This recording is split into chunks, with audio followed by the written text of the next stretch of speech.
Welcome to Just Minding My Business Media. We're happy that you joined us today. Remember, broaden the scope of exposure for your business by going beyond the interview. Learn more at www.jmmbmediallc.com, or you can email us at jmmbradio@gmail.com.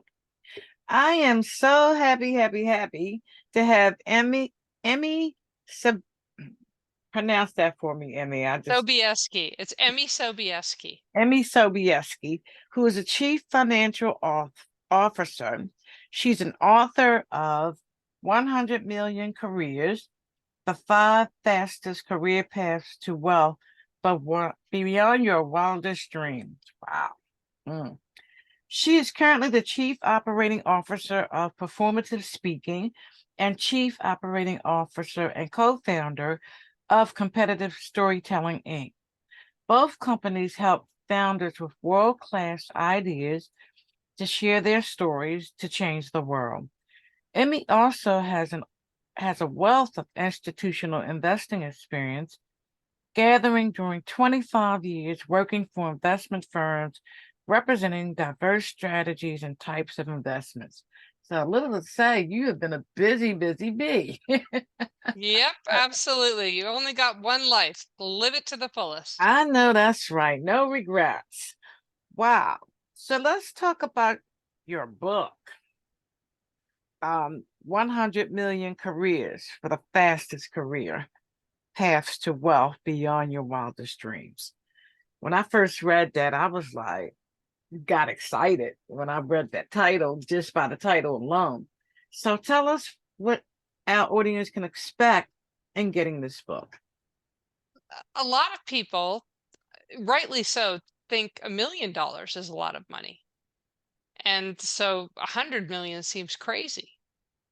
And yet there are 25,000 US households that are self-made that are worth more than 100 million. So it's absolutely possible. And I have seen my mentees who have come from community college, or they've been immigrants that didn't speak English to the age of 16. All of these they've come from all kinds of blue collar backgrounds, and multiples of them have made 3, 5 or more million by the age of 30. And that's your first step, is to start with a chunk of money and then start compounding it and growing it so you can reach 100 million by the age of 50.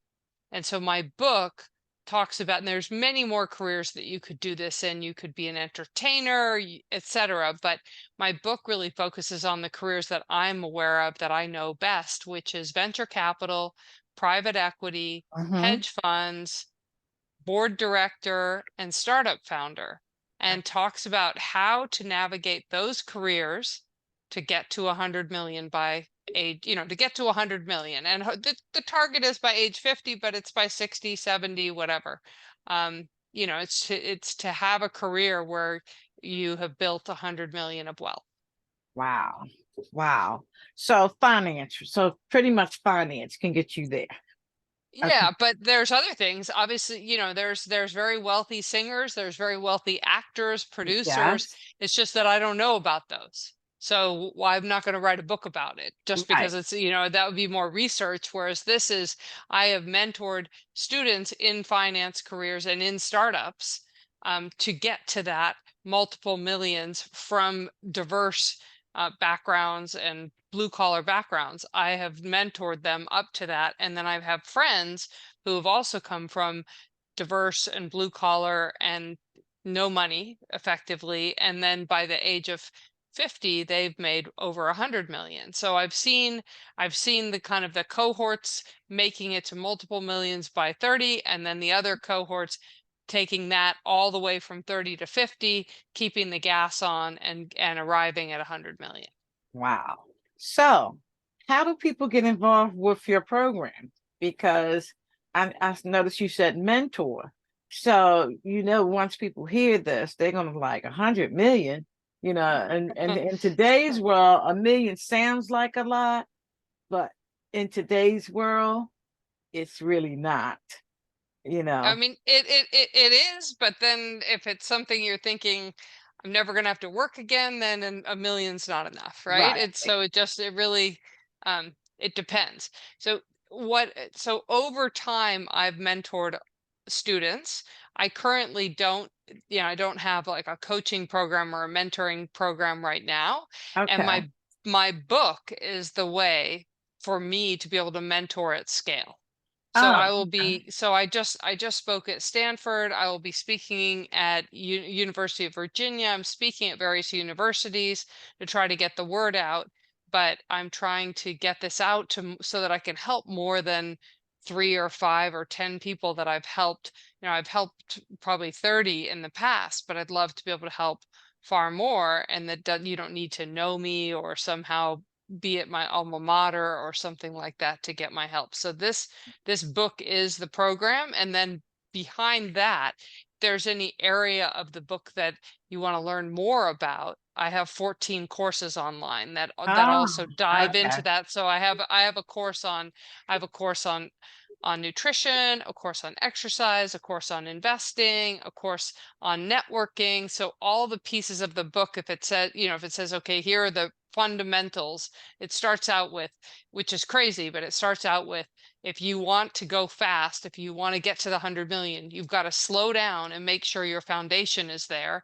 And that Hmm. is eating well, exercising, Yes. and connecting with fellow human beings. And if you don't have those three down, if you lose human connection, or you don't eat well, or you don't exercise, you're not going to have the stamina to make it to the 100 million. And when you arrive there, if you do, you're going to be sick, right? You're going to be ill because Oh, you yeah. haven't taken care of yourself. And so that fundamentals. But if you're thinking, well, Emmy, I don't really know that much about nutrition, or how do I start learning about it? I'm young, I'm in college, I'm eating pizza with my friends, but I want to learn more about it. And so there's lots of online resources. But I have a nutrition course, and I was actually, I wrote the chapter for a medical textbook. I wrote a nutrition chapter for a medical textbook and have an online nutrition degree as well. So, and then I was an athlete that, World Cup, I was in the World Cup trials, ultramarathoner, bodybuilder. I was North American champion as a bodybuilder. So I have a lot of experience in athletics. And so I have an exercise course that talks about how to Mhm. fit exercise in, and what are some of the basic principles that some people miss in exercise. So there's Wow. lots of those courses like that. So any area that you're in the book, again, this is mentoring at scale. Any area in the book where you're like, oh, I'd like to dive deeper, then I have a way for you to do that. Okay. Okay. Well, that's good because a lot of times people will buy books, and I don't care how detailed it is, they're still going to have questions. And, Absolutely. and to be able, so you do yours in courses. So that's how you connect with people. So if people want to connect, get the book and the courses, how do they do so? They can just go to my website, so they can type in 100mil.careers, or they can type in my name, emmysobieski.com, and either of those will go to my website. You can also find me on LinkedIn and Twitter, Okay. Perfect. and I'll send you those links so you'll be able to provide it to your audience. Absolutely, because I definitely would love to put it in the show notes so that people can Wonderful. click on it. Oh, wow. That's interesting. Interesting. So you said you work with all walks of life. So with that being said, how do people come, let's say I'm a janitor. Let's say that. How do I, first of all, if I'm a janitor, I've got some limiting beliefs. Okay, so how do you work with people in believing that they can even make 100 million? I'll actually give you a true story that is very similar. Someone came to me, and his father was worked at a manufacturing company. Mm-hmm. And he was on the line, screwing in screws. That's what he did, right? He just turned the screws on the manufacturing line, and hadn't graduated college. Neither had his mother. And he came to me and he said, I should have, like, I worked really hard to get to get like a scholarship into football, to get into Ivy League. Then my knee is busted. Now I'm stuck at a state school. And, I just feel like my life is over and I'm not going to go where I wanted to go. And so we talked about that, get rid of the chip on. I just said, you're too young to have a chip on your shoulder, fix that. And so he did. He actually transferred to an Ivy. But before he Mhm. did that, he would come to, I had these classes where the students would practice investment pitches, and he would come and he would do these investment pitches. And one time after class, he said to me, I said, well, what are you thinking about doing for your career? I said, you're one of the most brilliant and talented analysts I've ever seen. And I said, what are you thinking? And he said, well, and this is the limiting belief. He said, I'm going to go for management consulting because there's more jobs available. And I said, you don't understand how much talent you have. I said, you're better than someone 5 years as an analyst in a hedge fund, and you're a freshman in college.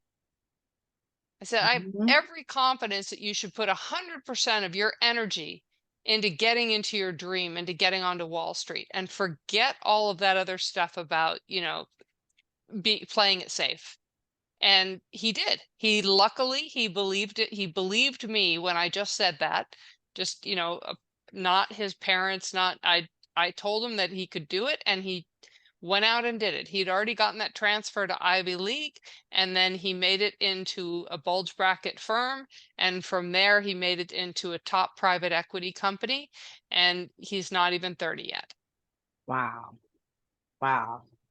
But that was good because he believed you. He took what you saw that he didn't see and he utilized it, which And is he believed me more than he believed himself. right. But ultimately, for him to get there, he had to adapt that belief. He had to say, I can do this. She's right. I can do this. Emmy is right.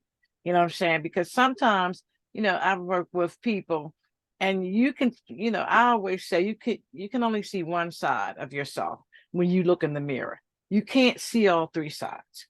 So people around you can a lot of times see what you can't see. But at the same time, even though I might tell you that, you have to believe it, that that's what I see and act on it. And that's action. What you're saying is so important, Yes. because it wasn't that I told him you can do it and then he's like, I believe. But what he did is he acted on my belief. He didn't act on his own belief, right? Mhm. And the guy that I work for, Robbie Crabtree, he talks about this. The most important thing he gives to founders is belief capital. He Mm. believes in them until they believe in themselves. And what happened was that he acted on it. So he went and he got a transfer because he said, I have a chip on my shoulder. I'm stuck at a state school. And I said, you're too young to have a chip on your shoulder. Go fix it. And he went and transferred to an Ivy. Right. And then when he got to that Ivy, he decided to join all the investment clubs because I had told him, this is, you got to focus 100% on what you want to do. And every investment club, because he had been practicing investment pitches in my little group, until he left. And so he had a year of investment pitches. Every investment club effectively handed him over the reins. They not only said, you're welcome here, they said, will you lead this group? Wow. Immediately.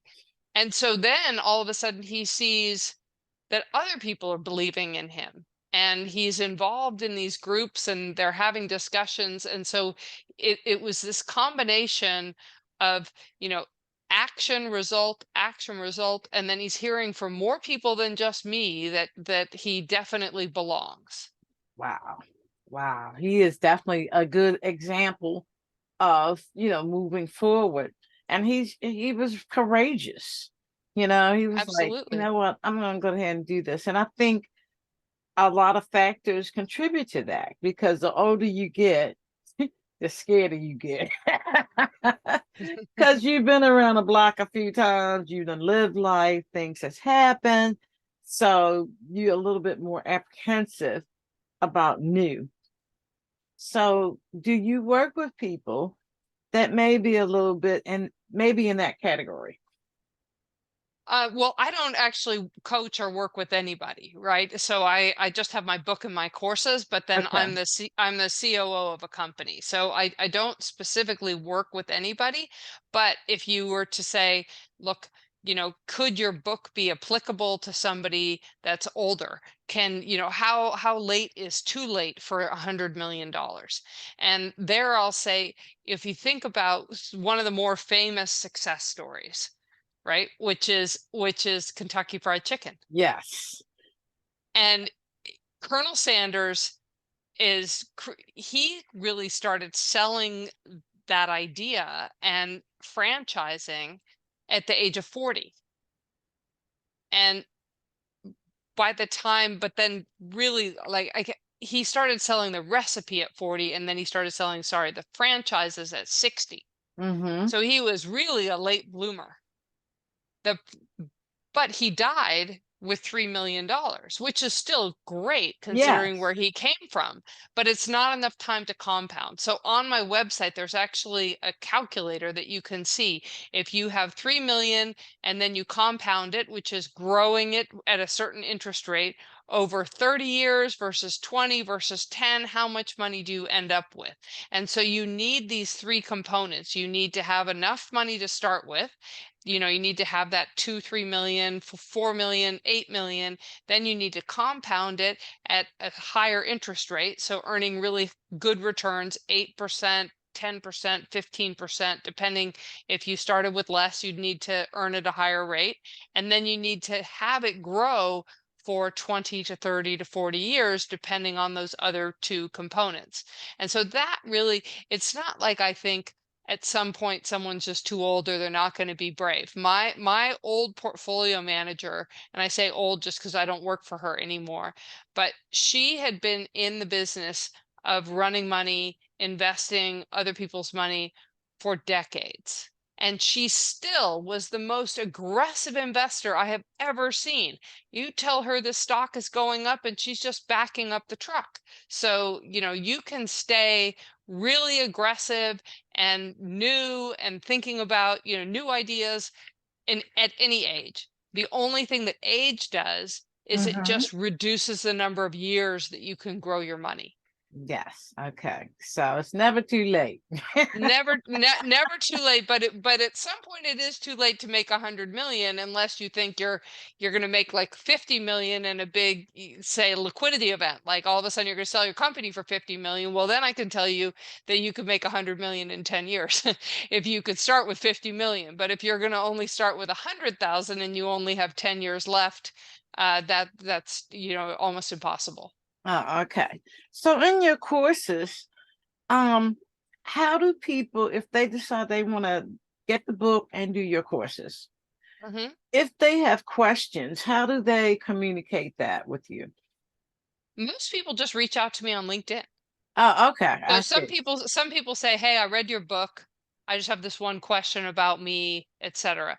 It's not really a service. It's nothing I charge for, but I really appreciate people reading my book. And usually they just have one question, or they said, "This made me really rethink my whole career." There's one gentleman who's in private wealth management, and I had written about how there's less leverage in private wealth management than, say, venture capital or private equity, but that there's ways to alter your career a little bit in that Mhm. to build leverage into a private wealth management career. And so he said that after reading that book, he had some ideas about how he's going to mix up and change his career and the type Mhm. of clients he's working with. And so he just said, "Oh, I have one or two questions," and it was just a quick thing. And often that's all that it is, right? It's just you've read it, you've taken it all in, and you just wonder this one thing specific to you. And so people message me, and I just think it's wonderful that people have read the whole book. Um, Yes. Yeah. So those folks that don't really have a financial background, and want to capitalize on this. So they're in a whole different place. They got to learn the terminology. They've got to do a lot of different things. Does your book include things like that in it? Well, so yeah, so what it does is it talks about how to figure out your personality and whether that's a match. Because Okay. it's more than just saying, "Oh gosh, yeah, I want 100 million. Okay, I'm going to learn finance," because you're going to burn out so fast if you're really artistic and you don't like finance. So you're not going to make it long enough. So it has general principles about building leverage into your career. And then it talks about, say, these are the careers that I know, and here's kind of the paths of how to get in, and what if you don't like them. But a more general thing that it does is it says, here's how to think about what career is applicable to you. And then so let's say somebody doesn't have a background in finance, but they say, this is really what I want to learn. Then I would say use my investing course. And of course, my book is very readable. It's not complicated. Hmm. So, you might go through all that and say, you know what, this finance thing, I thought I wanted to do it, not so much. And so then my book actually goes through this exploratory thing about how to figure out when your personality is really a match for a certain career or not. Okay, so you definitely got cover a lot of different avenues in terms of dealing with is this for me? So that's good. That's really good. So again, how can people get the book? They can get the book on Amazon.com. It's really easy because it's an easy title. You just start typing in 100M and careers, $100 million careers, but you just type in 100M careers and it'll come right up on Amazon. Wow. Wow. Okay. So ladies and gentlemen, you have heard it. You can make 100 million. Just follow Emmy's and get her book and reach out to her on LinkedIn, right? That's what you said. Yep. And let's make it happen. Just make it happen. I'm excited about this. To even, we interview a lot of financial folks, but never from this angle. So thank you so much for Never bringing. from how you can make the money, right? Yeah, yeah. Well, thank you so much for having me, Ida. It was just wonderful. Absolutely. And we would love for you to come back again and talk about this more so that people can definitely get to know you and on a deeper level. So thank you. Thank you so much.